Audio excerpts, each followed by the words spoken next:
በዩኤኢ ስራ አግኝተዋል ወይስ ስራ ለመፈለግ ሊመጡ ነው? እንኳን ደስ አሎት! ዩኤኢ የተሻለ የስራ እድል የሚገኝበት ሀገር ነው። ጠንክራችሁ ከሰራችሁ ራሳችሁን እና ቤተሰባችሁን የምትቀይሩበት ሀገር ነው።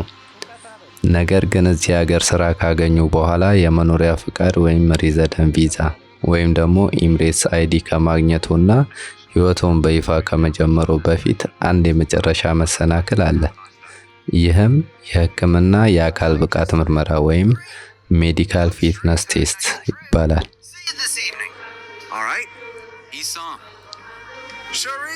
ስለ ምርመራው አይነት፣ ቢወድቁ ምን እንደሚፈጠር፣ ምን ማድረግ እንዳለባችሁና ማወቅ ያለባችሁን ነገር ሁሉ በዚህ ቪዲዮ እናያለን።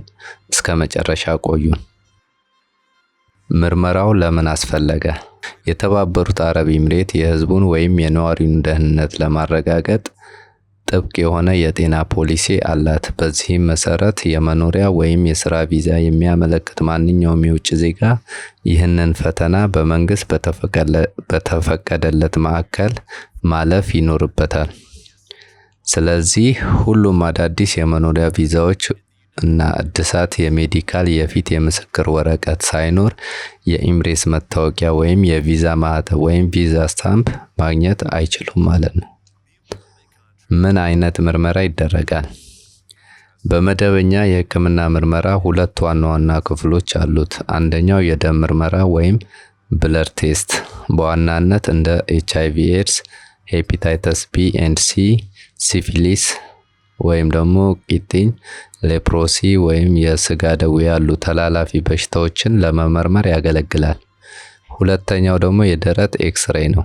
ይህ የሳምባ ነቀርሳ ወይም ቲቢ መኖሩን ለማረጋገጥ ያገለግላል። የተባበሩት አረብ ኤሚሬትስ አክቲቭ ወይም የቆየ የቲቢ ጠባሳዎችን በተመለከተ በጣም ጥብቅ የሆነ ህግ ነው ያላት።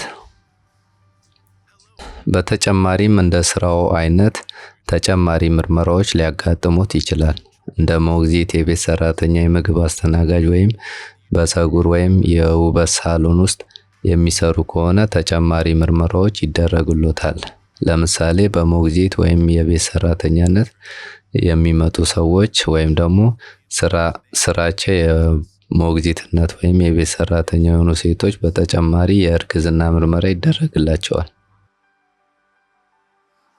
የምርመራው ሂደት መጀመሪያ ምዝገባ ነው። በመጀመሪያ ፓስፖርቱን፣ የቪዛ ኮፒና 2 የፓስፖርት ሳይዝ ያላቸውን ፎቶዎች ይዘው ታይፕ ሴንተር አፕላይ ያደርጋሉ። ብዙ ጊዜ ስፖንሰሩ ወይም ካምፓኒው ነው ይህን የሚያደርገው። ከዛ ክፍያ ነው። ክፍያዎች ውጤቱን ምን ያህል በፍጥነት እንደሚፈልጉ ላይ በመመስረት ይለያያል። መደበኛ ውጤቱ ከ24 ሰዓት እስከ 48 ሰዓታት ውስጥ ነው። ቪአይፒ ወይም ደግሞ ፈጣን የሚባለው ውጤቱ ከ2 እስከ 4 ሰዓታት ውስጥ የሚደርስ ነው ማለት ነው። ከዛ ምርመራ ነው።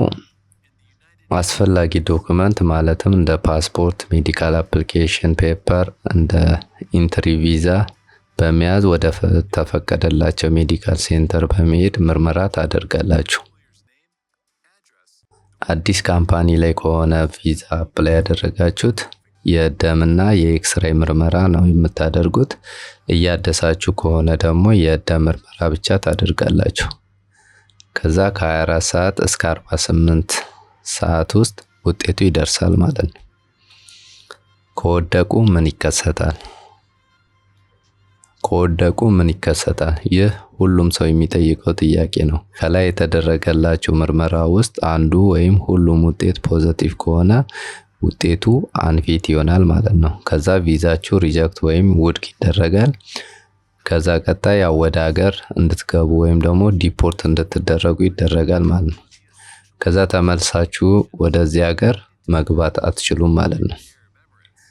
ሆኖም ግን ከላይ ከተጠቀሱ በሽታዎች መዳን የሚችሉት ላይ አገር ከገባችሁ በኋላ ትሪት ተደርጋችሁ ከበሽታው መዳንና ነፃ መሆን ከቻላችሁ ወይም ከሆናችሁ ባላችሁበት ሀገር በሚገኘው ኤምባሲ ይግባኝ በመጠየቅ ጉዳያችሁን ታይላችሁ በማስደረግ ቪዛችሁ እንደገና እንዲታይላችሁ ማድረግ ትችላላችሁ ማለት ነው። ከዛ ውጭ ግን በየትኛውም መንገድ አንዴ በዚህ ምክንያት ዲፖርት ከተደረጋችሁ ተመልሳችሁ ወደዚህ ሀገር መግባት አትችሉም ማለት ነው።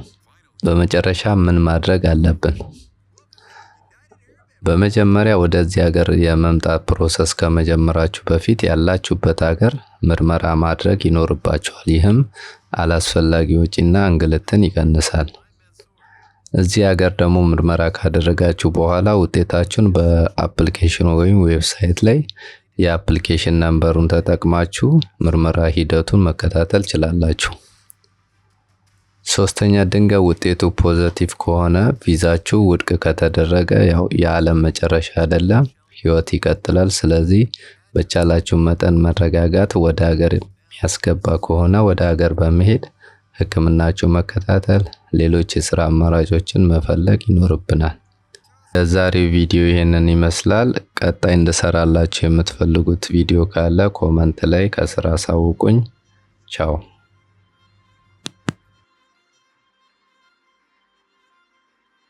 Finally. Oh, how beautiful. Welcome to the United